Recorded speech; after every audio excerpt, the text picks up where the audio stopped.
My curiosity started getting the better of me. I don't often make heavy fighters. I got curious to see how they would do in the situation against France, so during the filming of the previous video, I went ahead and made a heavy fighter to test them and see how they would fare.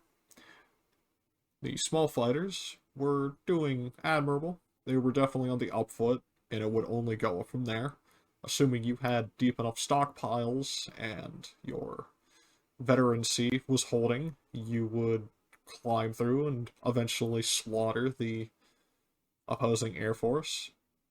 Do keep in mind, you might end up fighting 2 or 3 countries at the same time, so it may end up better if you have something more thick, tanky, like a flying brick. Kind of like this heavy fighter that I'm making on screen, with its self-sealing fuel tanks and 3 body armors. That is an engine 3. If I'm not mistaken, it ended up being a 3-engine aircraft. I'm adding this in post. The BF-110, however, has one absolutely glaring downside to it: its cost. The BF-109, the small aircraft, that came in at like 24 and a half production cost per plane. The BF-110 is something on the order of, I think it was 70, 69 point something. So let's go ahead and see how it's going to fare in battle here in just a moment. And, seems to be, wow, that's quite good. Goodness. Well, this is under the assumption that you're on parity with the enemy as far as the amount of aircraft in the sky. This is 2000 versus 2000 in test conditions, everything's going right.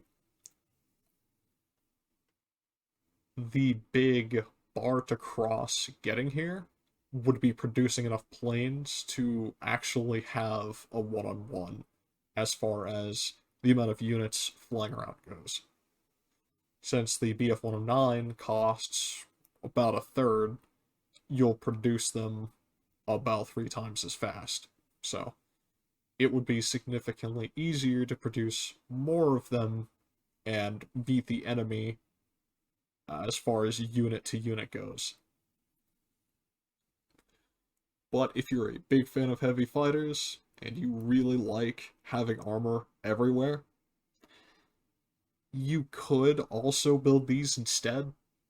They're not awful, they're pretty good. In fact, they're really good. You just need the industry for it.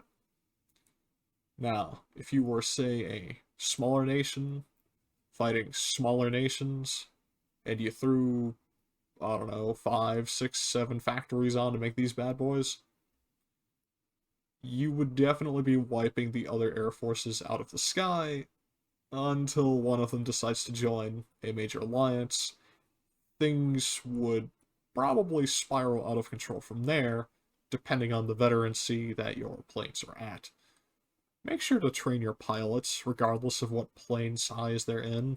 The veterancy is very helpful in air combat. That said, BF-109, significantly cheaper, still gets the job done. BF-110, lots of armor, really expensive, but a flying brick that can destroy air forces, if you have enough units. Alright. Hopefully the smaller video is easier to swallow. Y'all have a wonderful day.